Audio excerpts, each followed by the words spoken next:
Welcome to Healthy Conversations, where we highlight the people and programs making a difference in our community's health. I'm joined today by my co-hosts Kristen Littrell and Karina Farr. Today's episode focuses on a journey that often goes unspoken, the postpartum experience. From physical healing to emotional adjustment, this season of life can bring challenges that deserve understanding, compassion, and support. We're joined by Emma, Director of the Mother-Baby Unit at the Baby Place, to talk about what happens after delivery, how her team supports new moms, and why awareness, especially around maternal health, can be life-saving. Emma, thank you for being here. Can you tell us a little bit about your role at the Baby Place at Athens-Limestone Hospital and maybe kind of what got you into maternal health? Sure. So I'm the nursing director for the Baby Place at Athens-Limestone Hospital. I've been in the maternal child space for 12 years now as a nurse and 4 years as the director. I work directly with our nurses and physicians and the interdisciplinary team at the hospital. Um, what got me interested was I saw in nursing school the impact that the nurses had on not only a mom but on a baby, so two lives at once. I thought that was really cool, and I wanted to be able to make that difference, and that fits right in with our hospital mission to be the difference, and so that's what brought me here to Athens. Um, Understanding that the influence that a nurse can make in the life of a mom and a newborn and how that can affect their long-term health outcomes has really kept me in this space. I will have to say those are a group of nurses at the hospital that probably always get maybe recognized because it's such a sweet moment, I guess. It's such a happy, joyous moment to be in the hospital where most visits to the hospital are not that. And I think for probably many of us, we probably all remember that nurse that worked with us through our labor and delivery process and took care of our babies in the nursery. I know 30 years later, I still know who they are too. Yeah. So they kind of stick with you. So that is a very special role. Yeah, those nurses, they really get to build a relationship with their patients in some of their most vulnerable times. And, you remember those nurses. And for our nurses, it really helps to build their sense of purpose and connection. And we love being a part of new families' beginnings. The nurses at the Baby Place are so special. One of my nurses was one of my friends growing up in high school, and then another one was one of my sorority sisters in college. So it was so special, continuing those relationships as I'm bringing in a new life. So it's so special at the Baby Place. Yeah, and the nurses really do make such a difference. I know for me, it started at 6 a.m. for an induction, and then I gave birth at 3:30 p.m., but that whole day, it was the same two nurses were with me the entire day and they were with me through pushing, and then they helped me into the postpartum area. I mean, they were there for the entire process, and just how important that is, having good nurses who care about you like that and have that purpose. I mean, it's really, really life-changing in that moment. It is. And then at a small community hospital like ours, our nurses get to be with you during labor. They get to see you prenatally sometimes. And then they're the same nurses that are wheeling you out to the car at discharge. So we really get to make a long-lasting impact. Absolutely. And it's a family environment for sure. It really is. While it is such a special time, it is a change. I mean, you come in without a baby and you leave with a baby kind of thing. So there are challenges. So what are some of the challenges physically, mentally, emotionally that you find yourselves kind of educating and helping moms with? So we always educate moms, to get as much sleep as they can, because sleep can affect your mental and physical recovery. So, even though there's a new baby who's probably not sleeping great, we always just educate, get as much sleep as you can. Sleep when the baby's sleeping, because, if you're physically exhausted, you're mentally exhausted, that all kind of plays into one another. I don't think I would have recovered as well as I did if I wouldn't have sent my little girl, who's almost 6 months old, to the nursery at night so both me and my husband could sleep. Just so we could get a good night's rest and before we went home. Yeah, and I think the sleep when the baby sleeps sounds so simple, especially before you have a baby. You're like, duh, obviously when the baby naps, I'll sleep, I'll nap. But then when it happens, you're like, oh, well, I need to do the dishes or I need to do the laundry. And I kept having to remind myself postpartum, which was almost a year and a half ago. I would just, that'll still be there. That can wait. Everything will be there tomorrow. But the sleep, this will pass me by. If I don't sleep. And you kind of learn the hard way sometimes with that, where you're like, Absolutely. like you said, it really does tie in mentally too. When you're physically exhausted, it's so hard to be present mentally as well. It can really be draining. For sure. We So- always go ahead. Yeah, so we are talking about postpartum. So, and I know sometimes we hear about that as like the baby blues, or what are some signs that we educate families to watch for? Sure. So, baby blues is one of the more common postpartum experiences that people they do experience it. Maybe not talked about, but the postpartum blues that happens to almost 80% of people, and within the first 1 to 2 weeks. So when those mood swings, their tearfulness, anxiety, overwhelm, when that happens and then it lasts longer or it's a deeper sense of sadness, that may be coming into postpartum depression or postpartum anxiety. And those, we instruct people, if they feel like they can't take care of themselves or their new baby, we want them to get help. And so that may be going to an ER, calling their doctor. We always encourage them to call their doctor because they're experienced in recognizing these signs and treating them. So, if you feel like you can't take care of yourself or your baby, we want you to get help. But, a lot of times these things are underreported, underdiagnosed, misdiagnosed, or just not talked about enough.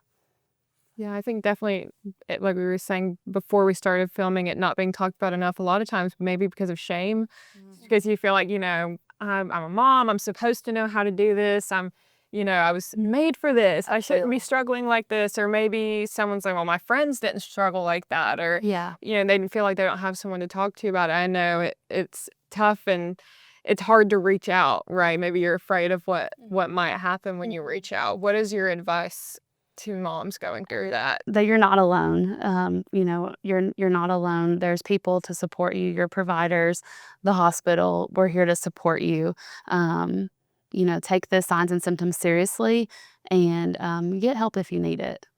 Postpartum's hard. It is so hard and it's so difficult to navigate. And, I thought with the first one, like, oh, I'll be fine. And, in reality, I was like, oh my gosh, is my baby going to stop breathing? And, the more I talked about it, and then I went to my 6-week appointment, and then my provider was like, this is not normal. Like, we're going to get you, the help that's needed. Like, you're not alone. I promise it's going to be okay. And so just, the reassurance and having, a great support system is huge. So, And I think that is why it's so important to not miss your follow-up, your Absolutely. visits at your doctor. Because we think we're just going to talk about our physical, how things are working or falling back in place or incisions or anything like that. But it is more than that. It is So much how more we're than that. feeling, how we're sleeping. Yeah. Yeah. I mean, years ago, obviously, I remember going to mine, and I don't even remember now kind of what my issue was, Yeah. but I remember my doctor saying, we're going to give you, this medicine to just kind of help you kind of transition.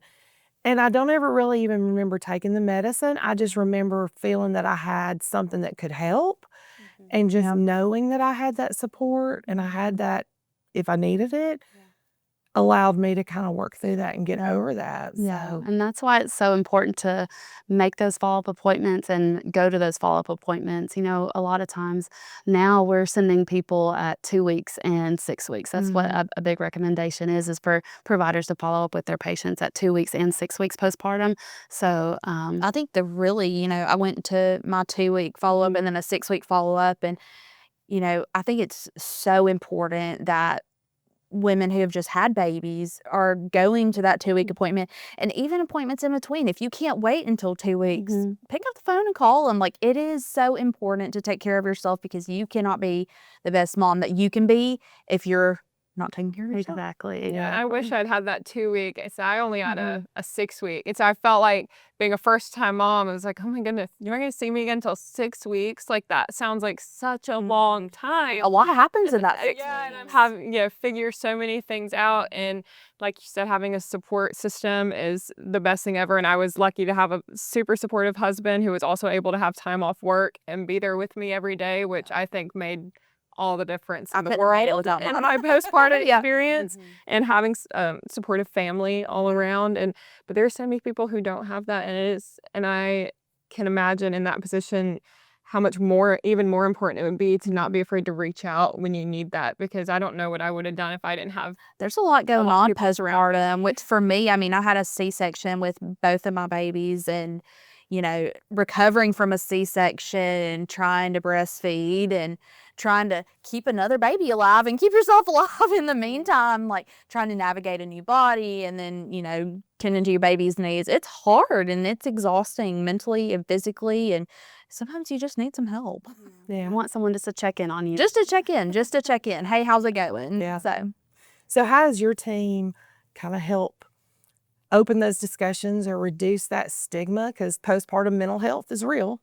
Yeah. very real. So we do a lot of education with our patients on those signs to look for. We do it with whoever their support person is going home with them at discharge. We're like, these are the signs that you need to look for. We give them a paper to set. We say, put this on your refrigerator so everyone in your house knows what to look for. And we're just talking about it. Our nurses are starting to share their experiences. Everyone's had their own experience, and everyone's experience is different. So sharing their experience with patients and others just it opens the door for conversation. Makes you feel like you're not alone. Yeah. Well, y'all have a new program too, kind of a postpartum bracelets. Kind of tell us a little bit more about what that is. So we're really excited to be partnered with the Alabama Perinatal Quality Collaborative. This is a program that's statewide called the Postpartum Awareness Bracelet and the Speed Pass. So the awareness bracelet kind of alerts medical staff, whether it be hospitals, like a quick care, your physician. It alerts EMS staff, people in the community that, hey, this person is recently has been recently pregnant or has recently delivered a baby, and you might need to be aware that whatever symptoms they're having could be pregnancy related. So by wearing that bracelet for the first 6 weeks after delivery, we're encouraging moms to wear that, just to alert people that whatever symptoms this may be, maybe not emergent, but could become emergent. Whatever symptoms she's having could be pregnancy related.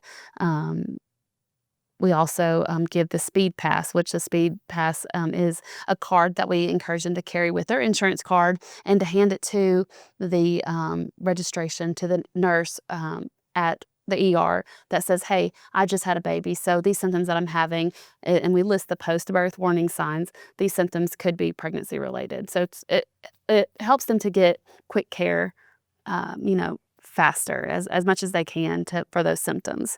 So, because some women could have some, I don't want to necessarily say complications after birth, but everybody's body's different. And of course you have those regular things too. So it does kind of alert that somebody's abdominal pain may be related to maybe a recent C-section or a delivery versus indigestion. Sure, definitely. And that's the purpose of the program, is to help, those postpartum complications can look like less serious illnesses, but when coupled with postpartum, it can be more serious. What kind of feedback are you getting? As far as I've heard is, patients they're okay wearing it. They're like, maybe I do feel a little bit safer knowing that someone will recognize these symptoms. We just started this in June, so we've not had it for too long yet, so maybe you've not seen it, but we're hoping that it does help bring awareness to postpartum complications. Just so many new things, so many great things in supporting women. Absolutely. So kind of the role of support people. So what are some things that dad or partners or loved ones can do to kind of help support mom during that postpartum time? I mean, just being there, listening, letting them letting the mom vent probably, showing up consistently, being attentive to her needs, helping where they can with the baby. You know, sometimes if mom's breastfeeding, maybe they can't quite help with feeding. So, you know, you may have to help with diaper changes more often or help with the nighttime routine. Just whatever the mom needs, helping make sure she's staying well fed, well hydrated, because she's focused on a baby and on herself. So just helping with those things I think are very important. Y'all Yeah. probably have your own experiences to what was helpful or what wasn't helpful. Yes, I know for me, just handing my husband, like, here, you hold her for like an hour.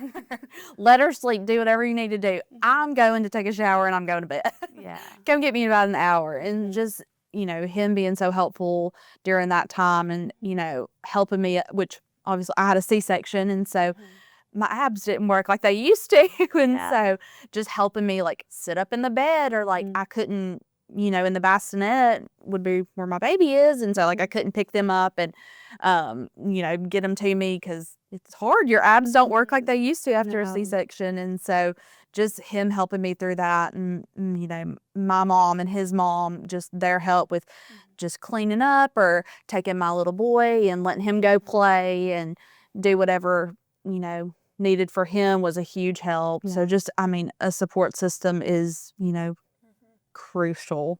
Yeah, for me it was mostly sleep related. Felt like Letting you get my little one still is not a great sleeper. He never has been. We were not, you know, he's the best, but nights are hard. They're really hard. And so you know, we would come up with systems where we put a mattress in the floor of his room and we would take shifts. Someone took the first half of the night and you sleep in his room with him in case he wakes up, which he usually did. And then the other person would take the second half of the night. We did that for a long time. You do what you got to do to get you to know, sleep. important. You got today. Or hey, my sister's gonna come over, say at like 8 or 9 o'clock, and just hold him for a couple hours so we get uninterrupted sleep. You know, he may be sleeping, but he always slept better being held. Right. The problem was to put him down. So it's like just having a family member come over and just hold him for a couple hours and like we're just gonna go lay down and sleep uninterrupted for a couple hours so we're refreshed and ready to go for the night. Just, you know, you can get really creative with it, but for me it was, I felt mostly sleep was where I needed the most very help. very important. It's also really hard, you know, for some to ask for help. Like some moms feel like the burden is on them, like not really a burden, but they feel like all of it is on them and they have to, you know, get up with them and feed them and they have to get them dressed and get them where they need to go and get them to the doctor's appointments, you know, and just asking for help, you know, is so difficult for some. And, you know, I don't know. And for women, we put so much guilt on ourselves because if it's a stay-at-home mom, they feel like, oh, I shouldn't ask for help because I'm at home, you know. But then if you're a mom who goes to work, you feel like, oh, I can't ask for help because I'm the one who chooses to go to work. So we can put it in our brains all different ways to make ourselves feel bad about it. But I know my support person all those years ago was my husband was there, but at that time he had to go right back to work. And I remember, no judgment, but I had to get out of the house. That was my thing. I hated just be cooped up in the house. And when my baby was 3 days old, my mom came and picked me up and we went to Walmart and just strolled through Walmart with the bassinet, with the stroller, just to get out of the house and just walk and move my body. Those little outings. Yeah, I was so I tired of being in remember the house. our like first day out of the hospital, or I guess the next day after we got out of the hospital, we went to Buc-ee's and just walked around. My son wanted to go to Buc-ee's, and so we loaded the car up and we went to Buc-ee's and we got us some goods at Buc-ee's, and I was like, it's just so good to feel a little bit normal. Now, it was rough navigating a stroller through Buc-ee's. But it was so good and refreshing just to get out of the house and go somewhere and feel a little bit of I think normalcy. being honest about what you need like that is so important, even if it's maybe not the norm. For me, a lot of it was like friends would come over and be like, oh, I'll hold the baby so you get things done. And I have really good friends I can be honest with and be like, actually, I would love to hold the baby if you wouldn't mind doing the dishes. Can you wash a few dishes for me? So throw that load of laundry in while you're at it. And you may feel bad doing that, but if you have those really good supporting people in your lives, I had family members that were amazing and came over and like cleaned the house or something. It's like and I think these are great ideas for people to keep in the back of their mind when they have friends that have babies, things you can do for them, bringing them a meal. That was so awesome. Just add that up was people. awesome. I didn't realize how hard it was going to be because you think, especially with the first, you're like, oh, well, I'm just going to be home. I can cook. It's fine. I'm going to have like 6 weeks off work. You're exhausted. I know. And all of a sudden it was like, wait, it's 3 o'clock and we haven't eaten today. Like, we need to get some food, So Yeah. whether it's asking people to bring food, asking people to help around the house, I mean, just really finding ways for people to help you is so important, and not being afraid to ask. Yeah. Like I said. And I think we have to realize too that each pregnancy is different. I mean, I think we know that when we carry the babies, we recognize there's a difference. But then once they get here, they're very different too. And, I was blessed with the first baby who was sleeping through the night at 3 weeks, And then I feel like God gave me the second baby to kind of go, whoops. And so I had the second baby that didn't sleep. And so, of course, we went to the 6-week pediatrician appointment. And the doctor is like, well, how's she doing? And I'm like, she's fine. I'm dying. And my husband and I, we had to come up with a system of allowing ourselves to get some sleep daily. And we had to come up with a system. I was, at home during that time. And because we had another child in the house. And it was, I'd have dinner cooked when he got home. We would eat, and then he would take care of the kids while I went to sleep. And then he would wake me up about 12 o'clock, and I would get up and stay with the baby while he went to bed. Because, yes, my newborn didn't sleep, and she wasn't colicky.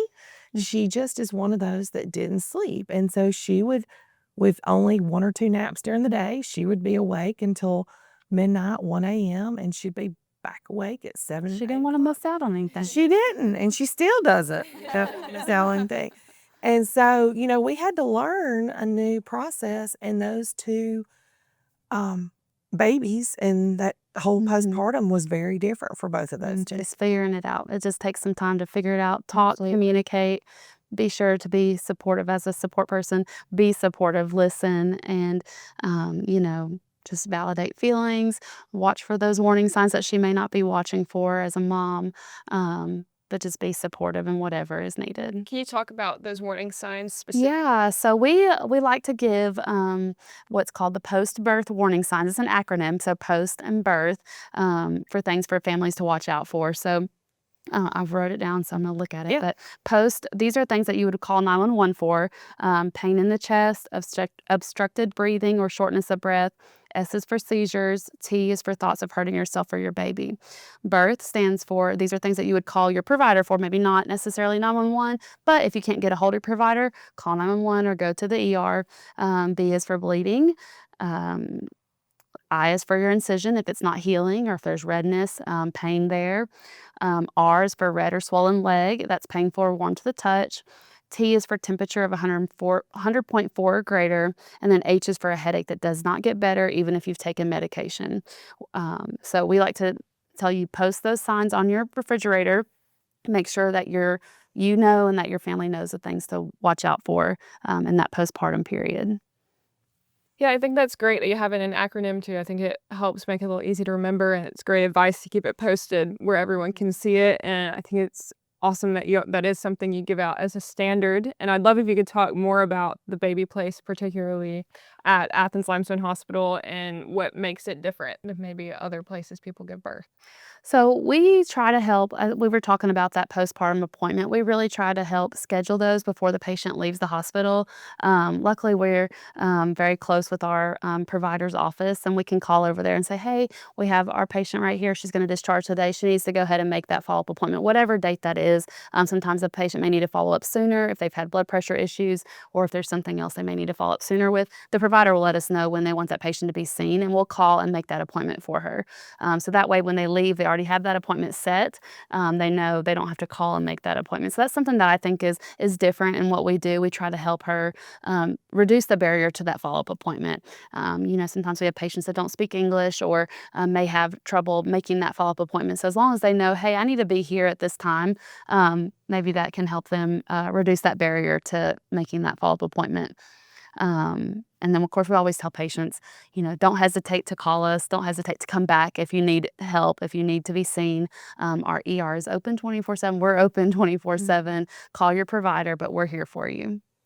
Well, and you're being very humble about the baby place, because I just think the baby place It is so special. So Yeah. special. Like, I cannot even describe to you how special the baby place is. Like, before I started working at the hospital, I delivered my son at the baby place, and everybody after that, that I knew was pregnant, I'm like, you have to deliver at the baby place. Like, I'm telling you right now, you will not get better care anywhere else. Like, just for, the moment that you walk in, everybody's so happy and exciting, and they're sad when they need to be, and it's just the most special place. Like, I don't even have any words to describe it other than just special and loving and caring. And even, the providers there, doesn't matter who it is just, they're wonderful. Everybody's wonderful. So Yeah, they really try to give you that family-like experience. They're involved in your care from the moment you step through the door. They want to be there. They want to share in those